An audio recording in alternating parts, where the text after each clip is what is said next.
अभी बात करते हैं कि प्रधानमंत्री नरेंद्र मोदी जी के द्वारा 2023 में बनाए गए सीईसी के लॉ के ऊपर। सीईसी का जो लॉ बना नया वो आखिर है क्या?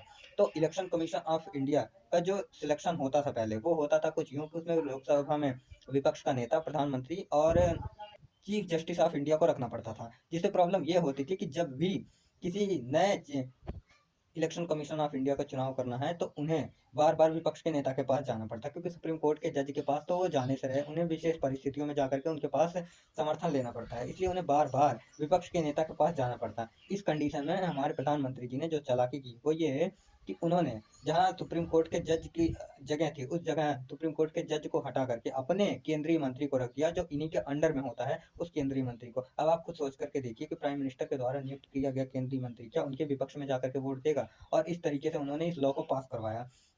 और 2023 में उनके पास सीटें भी ज़्यादा थी लोकसभा की, और इस हिसाब से लोकसभा में ये आसानी से पास हो गया और राज्यसभा में भी पास करवा के इस लॉ को पक्का करवा दिया। इसका बहुत ही ज़्यादा मिसयूज हो रहा है। इसे सुप्रीम कोर्ट में चैलेंज भी किया गया, पर इसकी सिर्फ एक पेशी की सुनवाई हुई, जिसमें कि अभी तक सुप्रीम कोर्ट के जज ने केंद्र सरकार से सवाल पूछा है कि क्या आपका केंद्रीय मंत्री आपके अगेंस्ट जाकर के वोट करेगा, और इसकी दूसरी पेशी की सुनवाई कब होगी ये भी नहीं पता।